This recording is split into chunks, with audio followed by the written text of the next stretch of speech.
During my junior year of college, I lived in a suite-style dorm on campus.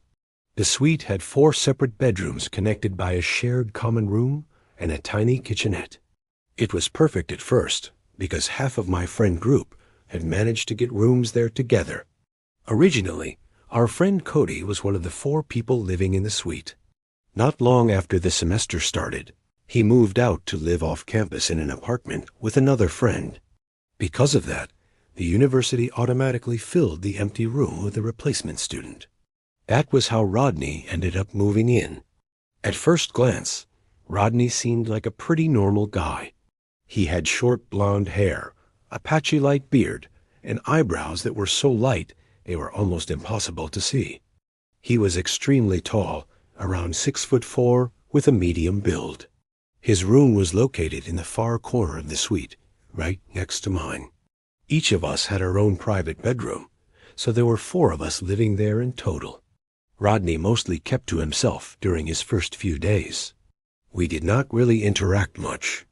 Then one afternoon I came back from class and saw him sitting alone in the common room. As soon as I walked in, he told me he needed to talk to me about something. He said he had something called parasomnia. At that point, I had absolutely no idea what that meant.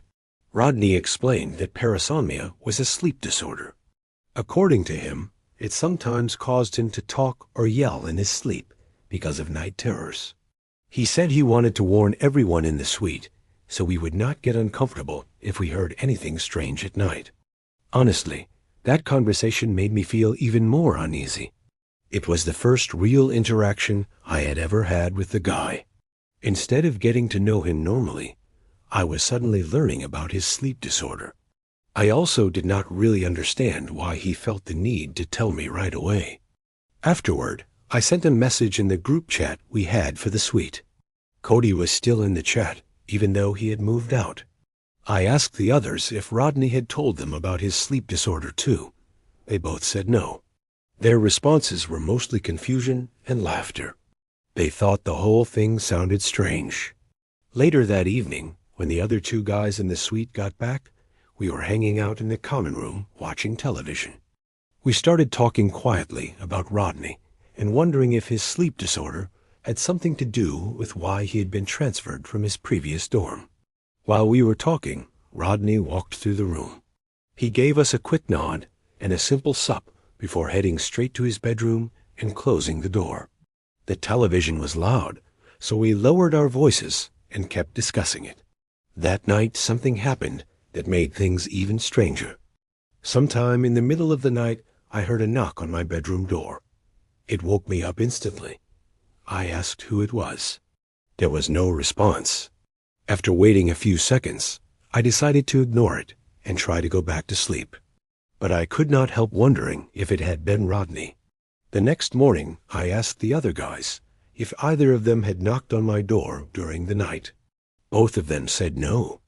When Cody saw the messages in the group chat, he thought the whole situation was hilarious. I did not think it was funny at all. I was already a little creeped out, and I hoped it would not become a regular thing. A few nights later, it happened again. This time, I had already woken up briefly and checked my phone. It was around 2 in the morning. While lying there, I suddenly heard footsteps in the hallway area outside my room. Then came the knock. Again, it was on my door. I stayed completely silent this time. I had a strong feeling it was Rodney wandering around in his sleep. The thought of that alone was enough to make me uneasy. Right then I sent a message in the group chat saying it had happened again. It was 2 in the morning, so nobody replied until the next day. Both of them said they had slept through the night and heard nothing. Rodney's room was right next to mine, so that probably explained why I was the only one hearing it. Later that day, I decided to ask Rodney about it directly. I knocked on his door and asked if he had been the one knocking on my door during the night. He said he had no memory of doing that. Then he apologized and admitted that he had forgotten to mention something important earlier. Part of his parasomnia involved sleepwalking. According to him, it was harmless and nothing to worry about. I did not really see it that way. Being woken up in the middle of the night by someone wandering around the dorm was definitely unsettling. A few days passed after that. I do not remember the exact number of days, but it was probably less than 4. During that time, there were no more knocks on my door. I started to relax a little. But the story did not end there. One night I woke up suddenly because I heard a strange sound inside my room. The room was dark, but as my eyes adjusted, I noticed someone standing in the corner facing the wall. It was Rodney. He was quietly muttering to himself. I said his name out loud. Rodney slowly turned toward me and began repeating the same phrase over and over. Open the door. Open the door.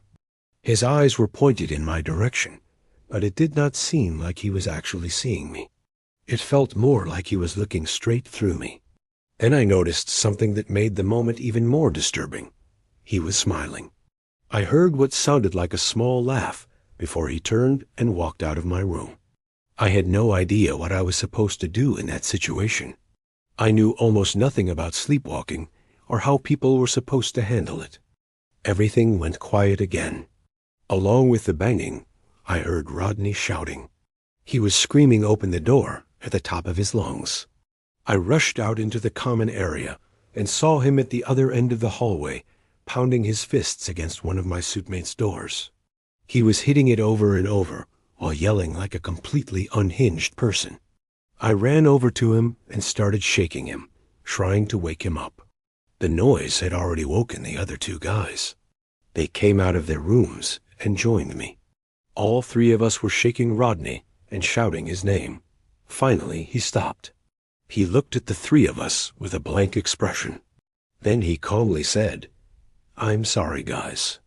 Without another word, he walked back to his bedroom and closed the door. The 3 of us just stood there in the hallway, completely stunned and not knowing what to say. Apparently, someone in a neighboring suite had heard the commotion because campus police showed up at our door shortly afterward. We explained everything to them as honestly as we could. Rodney spoke with the officers for a while before returning to his room again. That night, I made absolutely sure my door was locked. The next morning, Rodney was gone. There was no sign of him or any of his belongings. It was as if he had never lived there at all. Like I said, I do not know much about sleepwalking or sleep disorders. But whatever I witnessed that night did not feel like ordinary sleepwalking to me. I still have no idea what was going on in Rodney's mind, but I truly hope he eventually got the help he needed. I got along well with my college roommate Stacy. She could be pretty messy at times, but aside from that, we never really had any issues. We borrowed things from each other all the time, so sharing clothes or supplies was totally normal for us. At our school, the dorm rooms had bunk beds, which I always thought was kind of unusual for a college dorm. I slept on the top bunk because I was a light sleeper. Stacy was the type of person who got up several times during the night, so if I had been on the bottom, she probably would have woken me up constantly. There was one night during that year that I still think about sometimes, mainly because I have never been able to come up with a logical explanation for it. That evening, Stacy and I were both in our room studying. I was sitting at my desk while she was already in her bed with her books. I had a big presentation scheduled for one of my classes the next day, so I kept going over my talking points again and again. At one point, I actually practiced the presentation out loud for Stacy. She listened like she was my audience and even asked a few questions afterward to help me prepare.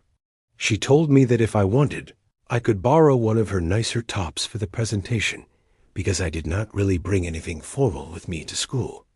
After helping me rehearse a couple of times, she went back to her own studying for a little while, then eventually decided to go to sleep. I still was not finished studying, but since she had gone to bed, I turned off my desk lamp to be polite. I climbed up into my bunk and continued reviewing my notes on my laptop. Stacy sometimes snored when she slept, so when I heard her start snoring, I knew she was fully asleep. I kept studying and quietly rehearsing for probably another 30 minutes to an hour before finally closing my laptop and placing it at the foot of my bed. After that, I went to sleep. Sometime around 5 in the morning, I woke up. The room was still almost completely dark, but a little bit of early morning light was starting to come through the window. I could hear Stacy moving around on the floor below me. Still half asleep, I said her name. She responded with a soft, I asked if it was still okay for me to borrow one of her nicer tops for the presentation later that day. She answered, again, and I heard the sound of her closet door sliding open. I thanked her. I leaned over slightly and looked down. I could see her bent over inside the closet. After a moment, she stood up, gave me a small wave, and walked toward the door to leave the room. The sound of the door closing behind her made me a little more awake.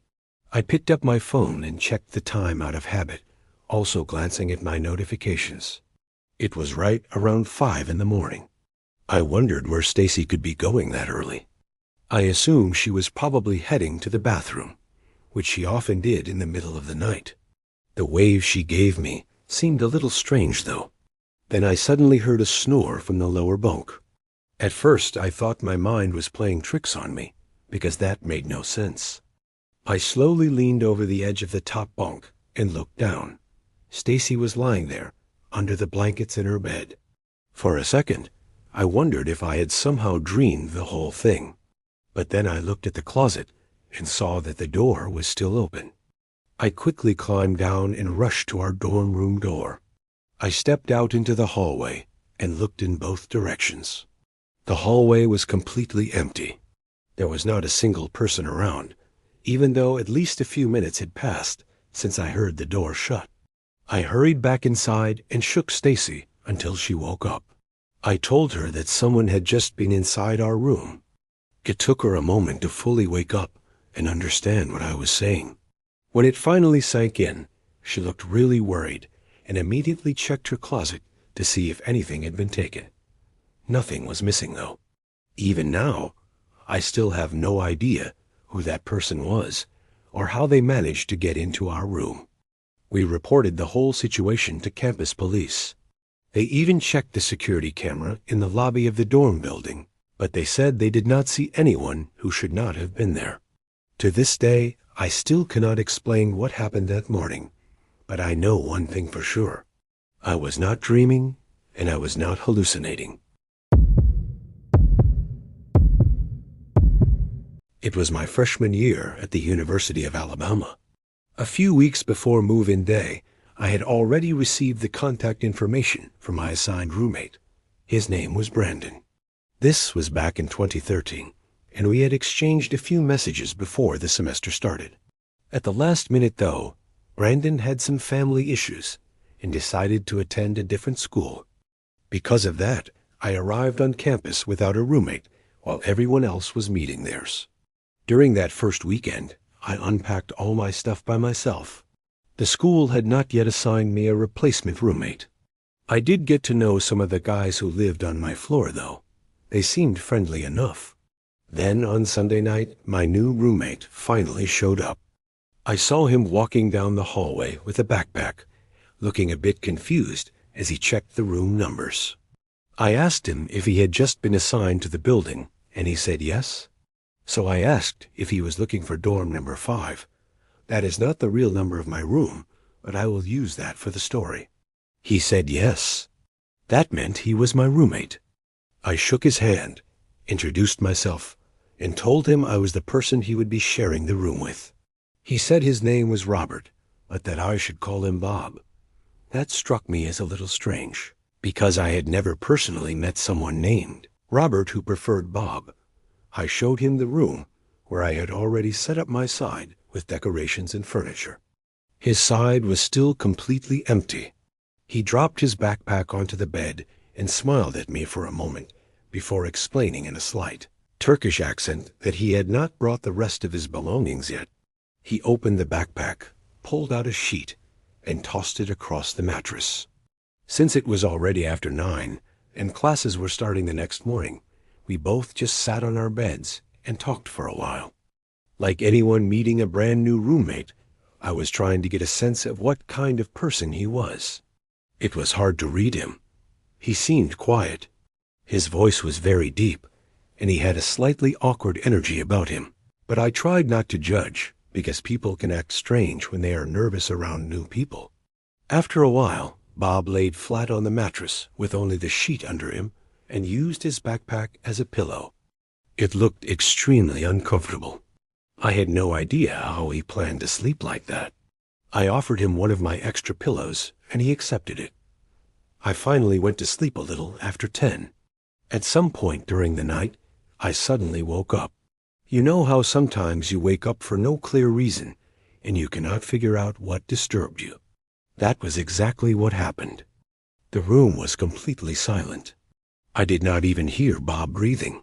I rolled onto my side and immediately screamed when I saw a tall figure standing beside my bed.